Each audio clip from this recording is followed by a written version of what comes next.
कहानी एक ऐसे लायन की है जो शिकारियों द्वारा उसके फैमिली को मार दिया जाता है, जिससे वह लायन काफी खूंखार व खतरनाक हो जाता है। जो भी इंसान को वह देखता है उसे चीर फाड़ कर रख देता है। कहानी की शुरुआत में देखते हैं शिकारियों का गैंग शेरों के झुंड पर गन से फायर करने लगते हैं, जिसमें कई सारी शेरनियों की मौत हो जाती है और एक शेर बचकर वहां से भाग जाता है। फिर उसे ढूंढने लगते हैं। बाकी का गैंग शेरों को गाड़ी में डालकर ले जाते हैं और दो लोग उस शेर को मारने के लिए रुकते हैं। तभी उनका एक साथी घायल अवस्था में उसकी तरफ आता है। शेर को देख वह भागने लगता है, लेकिन खुद के बिछाए जाल में खुद ही फंस जाता है। शेर उस पर हमला करके चीर फाड़ देता है। कहानी के आगे में देखते हैं डॉक्टर नेट अपने दो बेटी नोरा और मेयर के साथ जंगल सफारी के लिए अफ्रीका घूमने जाते हैं। तभी उनका दोस्त मार्टिन उन्हें लेने आता है। कई सालों के मिलने के बाद दोनों काफी खुश हो जाते हैं। मार्टिन उनके मॉम के गांव को दिखाता है, जो मार्टिन की दोस्त भी थी, जिससे मिलने के बाद ही मार्टिन को वाइल्ड लाइफ के बारे में दिलचस्पी पैदा हुई और यूनिवर्सिटी के बाद उसके मॉम और डैड को साथ में मिलाया। फिर उन्हें अपने घर में ले जाता है। नोरा मोबाइल चलाने के लिए अंकल मार्टिन को वाईफाई पासवर्ड पूछती है। मार्टिन बताता है कि यहाँ वाईफाई और सेल का सिग्नल नहीं रहता और देखने को बहुत कुछ मिलेगा, जिससे वह मोबाइल भूल जाएगी। वहाँ उनके मॉम का खिंचाई हुई कई सारी फोटो लगे होते हैं। मेयर अपने डैड से थोड़ा नाराज रहती थी, क्योंकि उसके मॉम को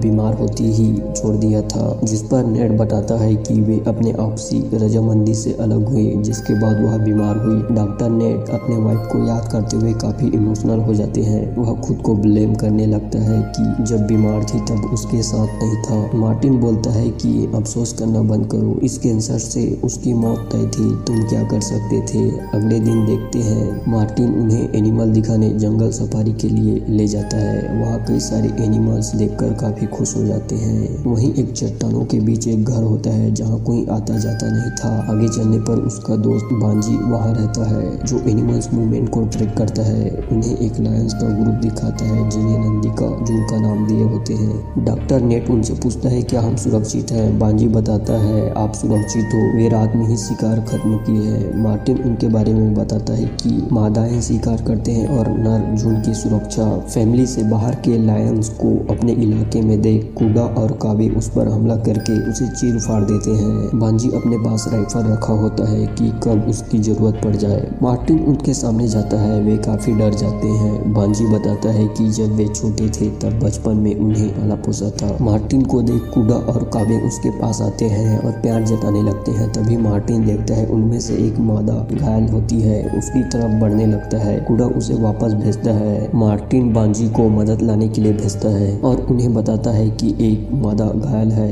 शायद उन्हें शिकारियों ने घायल किया होगा। वे पास के गांव में पूछताछ के लिए जाते हैं। मार्टिन बताता है कि शिकारी उनके दांत, नाखून, हड्डियों को ब्लैक मार्केट में बेच देते हैं। गांव में पहुंचकर देखते हैं तो वहां कोई नजर नहीं आ रहा होता। नेट बच्चों को साथ रहने के लिए बोलता है। फिर देखते हैं सभी लोग मर गए होते हैं। हमले को देखकर मार्टिन को लगता है किसी लायन ने किया है, पर बिग कैट ऐसा नहीं करते और जल्द ही वहां से निकलने बोलता है। खून की गंध पाकर आयना आ सकते हैं। मार्टिन बांजी को इन्फॉर्म करने की कोशिश करता है, लेकिन सिग्नल काम नहीं कर रहा होता। उनके सामने एक घायल आदमी आ जाता है। मार्टिन और नेट उसके पास जाते हैं। बच्चों को गाड़ी में ही रहने के लिए कहता है। तभी घास के पीछे हलचल सुनाई देती है। मार्टिन गन लेकर उसकी तरफ जाता है। डॉक्टर नेट मेडिकेट लाने के लिए जाता है। वापस आकर देखता है वह मर चुका होता है। मार्टिन उसकी तरफ जा ही रहा होता है, तभी पीछे से एक लायन उस पर हमला कर देता है। गोली की आवाज सुन नेट उसकी तरफ जाता है और उसे चिल्लाने लगता है। अचानक शेर उसके सामने आ जाता है, जिसे देख वह कार की तरफ दौड़ने लगता है। हमला करने ही वाला होता है कि नेट दरवाजा को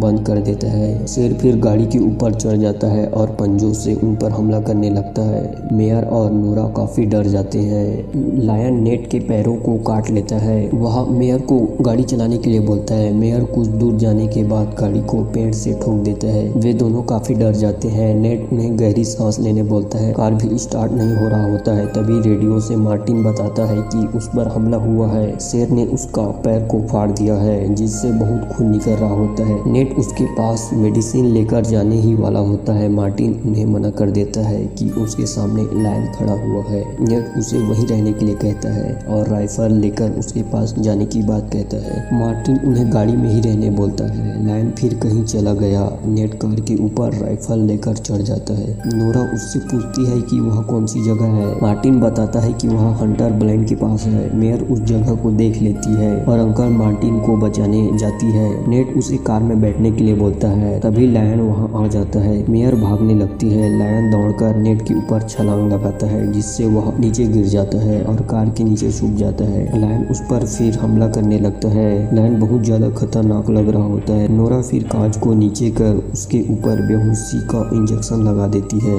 लायन फिर वहाँ से जाने लगता है। मेयर मार्टिन के पास पहुँच जाती है और अपने साथ ले जाती है। नेट उसका इलाज करने लगता है। बेहोशी की दवा खत्म होने के बाद लायन उसके आसपास से मंडराने लगता है, जिससे वे रात वहीं रुकते हैं। उनके पास कुछ ही पानी बचा होता है। तभी मार्टिन को होश आ जाता है। वह हैरान हो जाता है कि लायन शिकार को खाए बिना ही इतने सारे हमले। उसे बताता है कि लायन ऐसे नहीं करते। वो शिकारी उन्होंने लायंस को मारकर उनके झुंड को जुदा कर दिया होगा, जिससे वह बहुत ज्यादा खूंखार हो गया और बदला ले रहा है। सभी सो रहे होते हैं। तभी वहाँ गाड़ियों में शिकारियों का गैंग पहुंच जाता है। नेट उन्हें कार के अंदर ही रहने बोलता है और उनके पास जाता है। उनको बताता है कि उन पर एक लायन ने हमला किया और उन्हें बाहर निकालने के लिए मदद मांगता है। तभी लायन उन पर हमला कर देता है। सभी फायर करने लगते हैं और उसके पीछे जाते हैं। वापस जाने के लिए उनके गाड़ी को देखता है, लेकिन उसमें चाबी नहीं रहता। उनके पास से चाबी लाने जाता है। नेट ने देखा होता है कि गाड़ी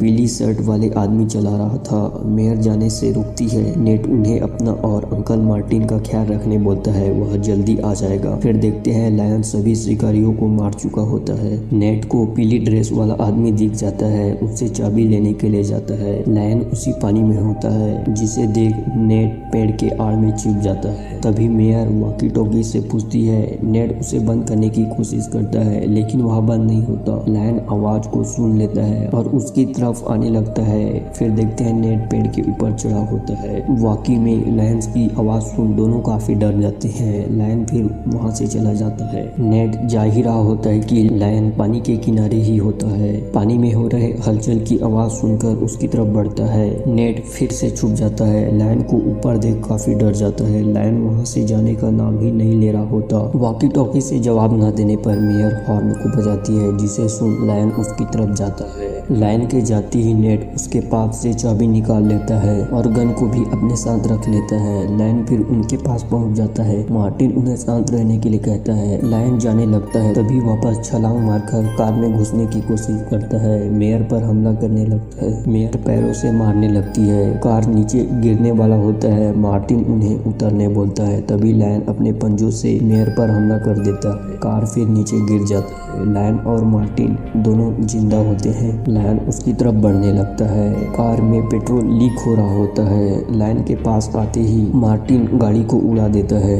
नेट उनके पास पहुंचता है। मेयर के घाव को देख उसे कपड़े से बांध देता है। उसे बताते हैं कि अंकल मार्टिन नहीं बच पाए। नेट काफी दुख हो जाता है। गाड़ी से उन्हें वहां से ले जाता है। पहाड़ी के पास बने घर को ढूंढने लगते हैं, क्योंकि गाड़ी का पेट्रोल भी कम होता है और मेयर भी जख्मी हालत में होती है। वहाँ लायन का झुंड वही होता है जो मार्टिन ने दिखाया था। वे उसी घर में जाते हैं। मेयर को लिटा देते हैं और उसके ड्रेसिंग के लिए सामान ढूंढते हैं। नेट को कुछ सामान मिलता है। उससे वह मरहम पट्टी करता है। उन्हें हौसला दिलाते रहता है कि वे जल्द ही घर जाएंगे। वह पानी ढूंढने के लिए जाता है। फिर देखते हैं वह लायन जिंदा होता है। मेयर और नोरा उसे देखकर छिप जाते हैं। लायन उनकी तरफ बढ़ने लगता है। लायन दोनों के एकदम ऊपर ही आ जाता है, जिसे देखकर वे चिल्लाने लगते हैं। आवाज सुनकर नेट उनकी तरफ भागता है और गन से शूट करने लगता है, लेकिन लायन बचकर वहां से भाग जाता है। नेट उन्हें दूसरे रूम में ले जाता है, जहां वे सेफ रह सके, और उसे खत्म करने के लिए जाता है। मेयर और नोरा उसे रोकते हैं। नेट बताता है कि वह रुकने वाला नहीं है, उन्हें अंदर ही रहने के लिए कहता है। फिर देखते हैं लायन वापस आ जाता है। नेट उसे अपनी ओर बुलाता है और भागने लगता है। कुछ देर के बाद वह रुक जाता है। लायन उस पर कई बार हमला करने लगते हैं, उसे चीर फाड़ करने लगते हैं। अपने इलाके में दूसरे लायन को देख कूड़ा और कावे उनके पास आकर उससे फाइट करते हैं। नेट उनसे दूर हट जाता है। कूड़ा और कावे उस लायन को चीर फाड़ देते हैं। कहानी के अंत में देखते हैं नेट को सही सलामत हॉस्पिटल में ले जाते हैं, जहां नोरा और मेयर बताते हैं कि भांजी कुछ लोगों के साथ आया और उन्हें बचा लिया। नेट मेयर को बताती है कि वह उसकी मॉम को बहुत ज्यादा प्यार करती थी और वह चाहता था कि वे फिर से एक हो जाएं, लेकिन ऐसा नहीं हुआ। लास्ट में उसी जगह में फोटो खिंचवाने जाते हैं जहां उसकी मॉम ने खिंचवाई होती है। कहानी यहीं पर समाप्त हो जाता है।